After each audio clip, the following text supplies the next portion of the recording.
नमस्कार दोस्तों, तो एक बार फिर स्वागत है आपका हमारे चैनल धर्म गंगा सागर में। तो आज हम फिर हाजिर हैं आपके लिए एक रोचक और ज्ञानवर्धक कहानी लेकर। आज की जो ये कहानी होने वाली है ये है हमारे कर्म और उनके फल के ऊपर। तो चलिए अब शुरू करते हैं। एक बार की बात है, माता पार्वती ने भगवान शिव से 3 प्रश्न पूछे। वह 3 प्रश्न कुछ इस प्रकार है। पहला, सबसे मजबूत लाठी संसार में किसकी है? दूसरा, कि सज्जन और भक्त व्यक्ति दूसरों की डांट क्यों खाते हैं? और तीसरा, कि हमारे अपने ही हमें दुख क्यों देते हैं? तो चलिए जानते हैं कि शिवजी ने माता पार्वती को इन प्रश्नों का क्या उत्तर दिया। माता ने इन प्रश्नों को लोक कल्याण के लिए पूछा था, जिनका उत्तर सुनकर मनुष्य उचित आचरण करेगा तो वो निश्चित ही दुखों से उबर जाएगा। इस कथा को सुनने वाले तथा हुंकार भरने वालों का जीवन सुखों से भर जाएगा और सारे दुख दर्द समाप्त हो जाएंगे। तो चलिए शुरू करते हैं इस पवित्र कथा को। तो चलिए कथा शुरू करते हैं। एक बार माँ दुर्गा की परम भक्त उनकी तपस्या कर रही थी। तब माता दुर्गा उससे प्रसन्न होकर पृथ्वी लोक पर आती है और संसार की दशा देखकर उनका मन दुखी हो जाता है। फिर वे वापस कैलाश पर जाकर भोलेनाथ से कहती है कि हे प्रभु, मेरे मन में बहुत ही चिंताएं हैं। मेरे मन में बहुत सारे प्रश्न हैं जो मैं आपसे पूछना चाहती हूँ और उनका समाधान खोजना चाहती हूँ। तब महादेव ने कहा कि हे पार्वती, आप तो समस्त सृष्टि की जननी हो, आपसे भला क्या ही छुपा है। शिव जी के मुख से ये वचन सुनकर माता ने कहा, है स्वामी, आज मैं पृथ्वी लोक पर गई थी। वहां मैंने जो देखा उससे ना जाने मेरे मन में कितने प्रश्न उठ खड़े हुए। हे प्रभु, उनमें से सबसे महत्वपूर्ण 3 प्रश्नों का उत्तर दीजिए। माता पार्वती की बात सुनकर शिवजी ने पुनः कहा, हे देवी, अगर आप इन प्रश्नों के लिए इतनी आतुर हैं, तो मैं आपके प्रश्नों का उत्तर अवश्य ही दूंगा। मुझे बताइए वे कौन से प्रश्न हैं जिससे आप इतनी व्यथित हैं। माता दुर्गा ने कहा, है भोलेनाथ, मेरा पहला प्रश्न तो ये है कि संसार में सबसे मजबूत लाठी किसकी है? और दूसरा प्रश्न कि सज्जन और भक्त व्यक्ति दूसरों की डांट क्यों खा लेता है? और तीसरा प्रश्न कि हमारे अपने ही हमें दुख क्यों देते हैं? माता दुर्गा के प्रश्नों को सुनकर भोलेनाथ ने कहा, हे देवी, मैं आपके प्रश्नों का उत्तर तो जरूर दूंगा, लेकिन आप ध्यान लगा करके सुनिएगा, क्योंकि जब भी मैं कोई कथा सुनाता हूँ तो आप निद्रा में चली जाती है। तब महादेव ने कहा कि अब मैं आपको 3 कथाएं सुनाता हूँ। आपके 3 प्रश्नों का उत्तर उन्हीं 3 कथाओं में है, और जो भी मनुष्य इन कथाओं को सुनेगा वह सभी संकटों से मुक्ति पाकर उसका जीवन तरन तारण हो जाएगा और उसे सुख की अनुभूति होगी। तो सुनिए अब मेरी पहली कथा, जिसमें कि आपका पहला प्रश्न का उत्तर मिलेगा। एक राजा बड़ा ही धर्मात्मा और भगवान का बड़ा भक्त था। उसने ठाकुर जी का मंदिर बनवाया और एक ब्राह्मण को उसका पुजारी रख दिया। वह ब्राह्मण भी बड़ा ही सदाचारी, धर्मात्मा और संतोषी था।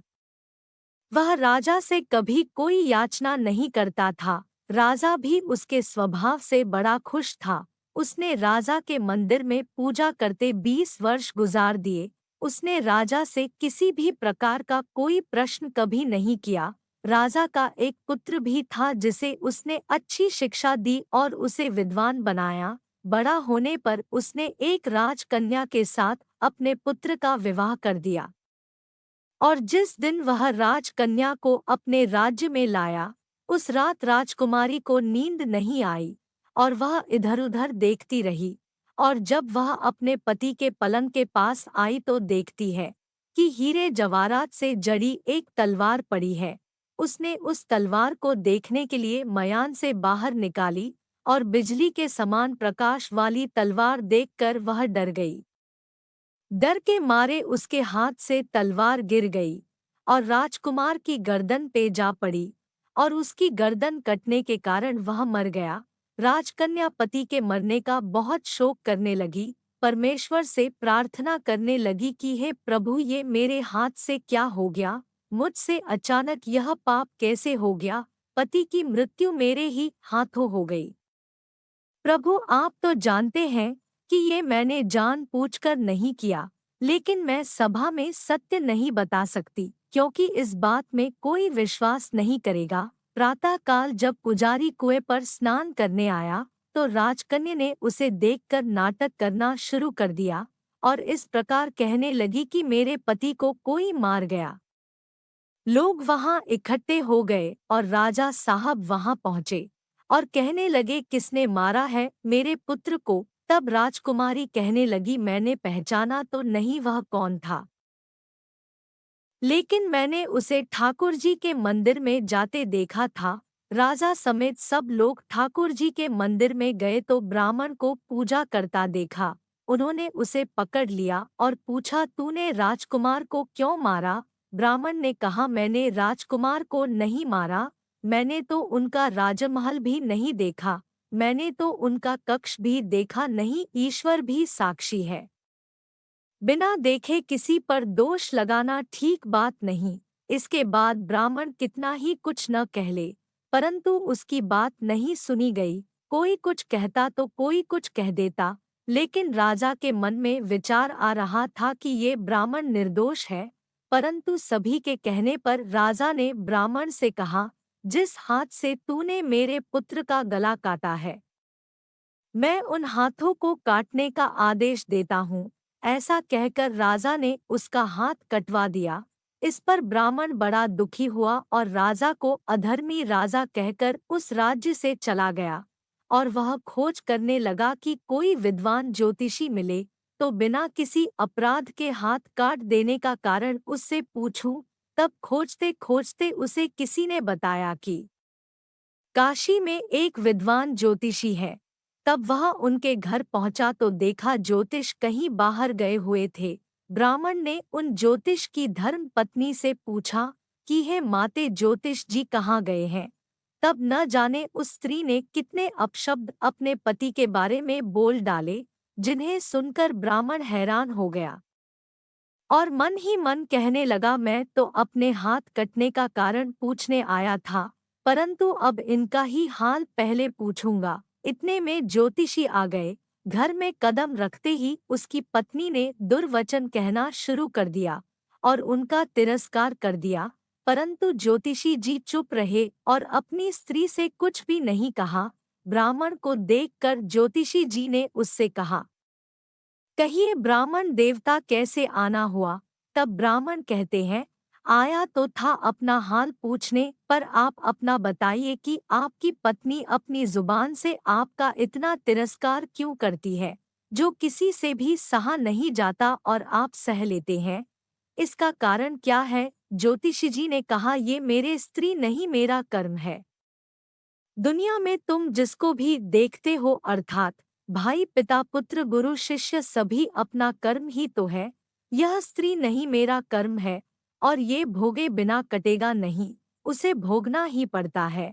और मैं कभी अपनी स्त्री को प्रताड़ित भी नहीं करता, ताकि आगे कभी इसका फल ना भोगना पड़े। तब ब्राह्मण ने कहा, महाराज, आपने क्या कर्म किया था, सुनाइए। ब्राह्मण के वचनों को सुनकर ज्योतिषी ने कहना प्रारंभ किया कि पूर्व जन्म में मैं कौआ था और मेरी पत्नी गिद्ध थी। उसके पीठ पर एक घाव था और मेरा स्वभाव बड़ा दुष्ट था, इसलिए मैं उसकी पीठ पर चोंच मारकर उसे और दर्द देता था। जब दर्द में ये तड़पती थी तो मैं इसकी हजरत देखकर बड़ा खुश होता था। मेरे डर के कारण वह बाहर नहीं निकलती थी। वो मुझे जहाँ भी मिलती थी मैं उसे चोंच मारने लगता था। मेरे द्वारा पीड़ा देने के कारण वो गांव से 10-12 किलोमीटर दूर चली गई। वहाँ नर्मदा के किनारे हरी हरी घास खाकर मुझसे बच के हंसी खुशी रहने लगी। लेकिन मैं नहीं रह सका, उसको ढूंढते ढूंढते मैं वहां जा पहुंचा और वहां पहुंचते ही मैंने उसे जोर से चोंच मारी तो मेरी चोंच उसकी हड्डी में घुस गई। इस पर उसने अनेक प्रयास किए लेकिन चोंच नहीं निकली। मैंने भी चोंच बाहर निकालने का बड़ा प्रयत्न किया, लेकिन मैं भी चोंच बाहर नहीं निकाल पाया।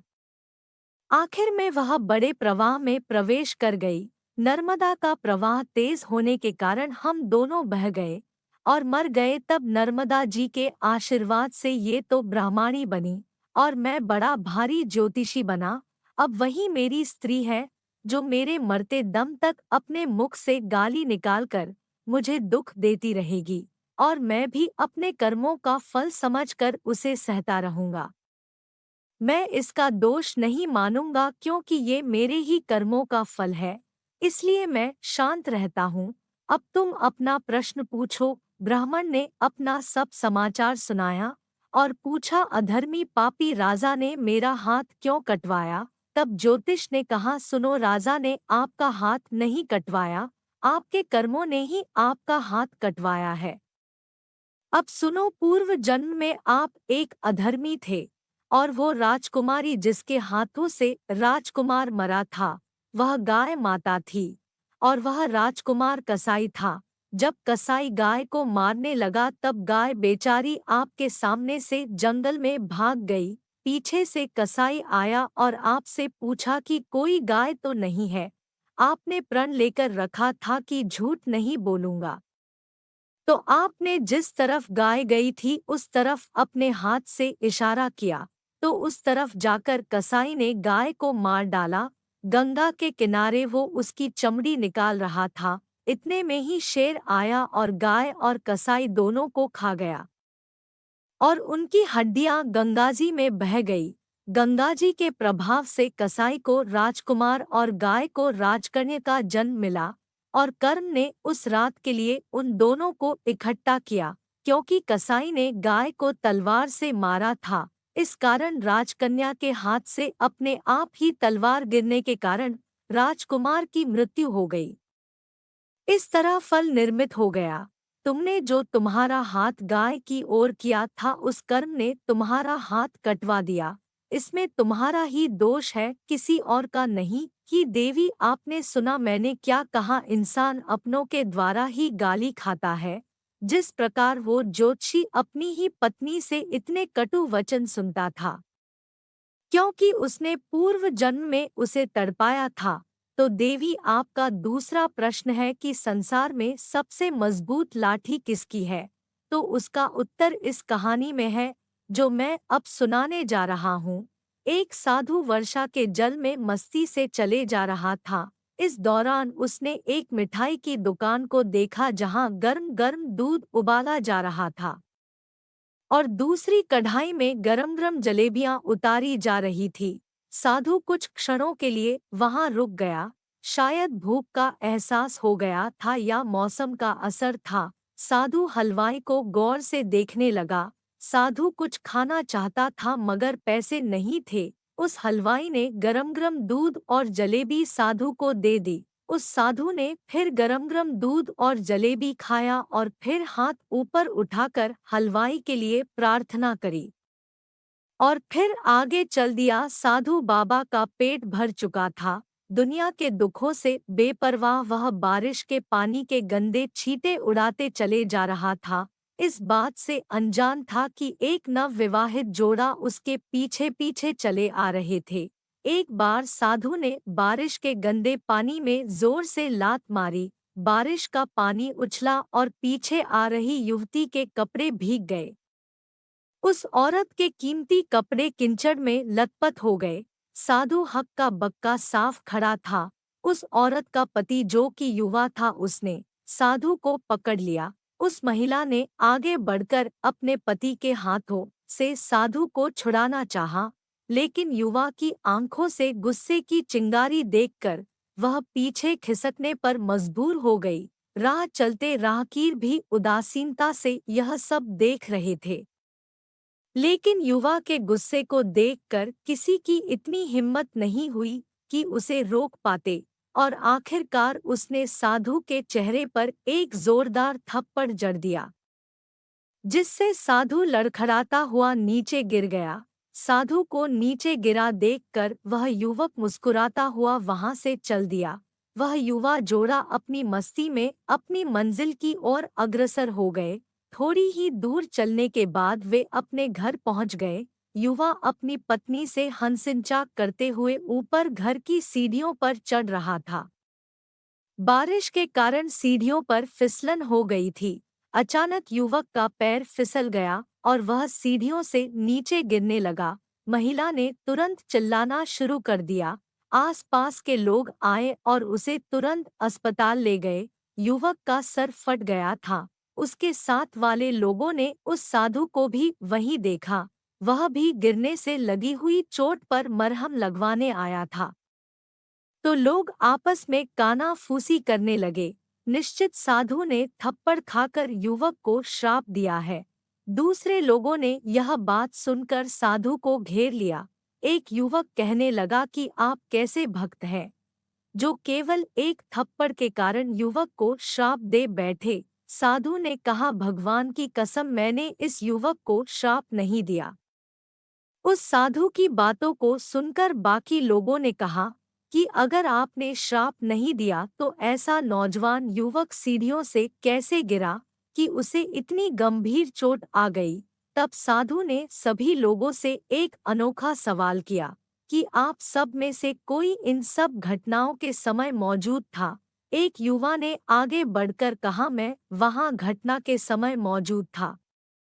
साधु ने अगला सवाल करा, मेरे कदमों से जो कीचड़ उछला था उससे उस युवा के कपड़े खराब हुए थे। वह आदमी बोला, नहीं, लेकिन महिला के जरूर खराब हुए। आगे साधु ने पूछा, फिर मुझे युवा ने थप्पड़ क्यों मारा? वहां मौजूद सभी लोग कहने लगे, क्योंकि वह युवा इस महिला का प्रेमी था और वह बर्दाश्त नहीं कर सका कि कोई उसकी प्रेमिका के कपड़े गंदे करे, इसलिए उस युवा ने उसको मारा। सभी की बात सुनकर साधु ने बुलंद आवाज में कहा, मैंने कभी किसी को श्राप नहीं दिया, लेकिन कोई है जो मुझसे प्रेम करता है। अगर उसका यार सहन नहीं कर सका तो मेरे यार तो स्वयं परम पिता परमात्मा है। उन्हें कैसे बर्दाश्त होगा कि कोई मुझे मारे? मेरा यार इतना शक्तिशाली है कि दुनिया का बड़ा से बड़ा राजा भी उसकी लाठी से डरता है। उस परमात्मा की लाठी दिखती नहीं और आवाज भी नहीं करती, लेकिन पड़ती है तो बहुत दर्द देती है। किसी को भी चोट पहुंचाना खुद चोट खाने की तैयारी करने जैसा है। मनुष्य को सभी गलत कर्मों से डरना चाहिए, क्योंकि ईश्वर की लाठी में आवाज नहीं होती। सबसे मजबूत लाठी ईश्वर की होती है। उसे न कोई तोड़ सकता है और ना ही अपने ऊपर पड़ने से रोक सकता है। तो हे पार्वती, आपको आपके दूसरे प्रश्न का उत्तर भी मिल ही गया होगा। जो भी व्यक्ति के साथ घटित होता है उसके कर्म के अनुरूप ही होता है। भगवान शिव की बात सुनकर माता अति संतुष्ट हुई। तो दर्शकों, इस प्रकार भगवान शिव ने माता दुर्गा के 3 प्रश्नों का उत्तर दिया। उम्मीद है कि आपको यह कहानी पसंद आई होगी। कैसी लगी आपको आज की यह ज्ञानवर्धक कहानी? कमेंट सेक्शन में बताएं। चैनल को सब्सक्राइब करें, वीडियो को लाइक करें, शेयर करें, बेल आइकन को टच करें। मिलते हैं आपसे अगले वीडियो में, तब तक के लिए धन्यवाद।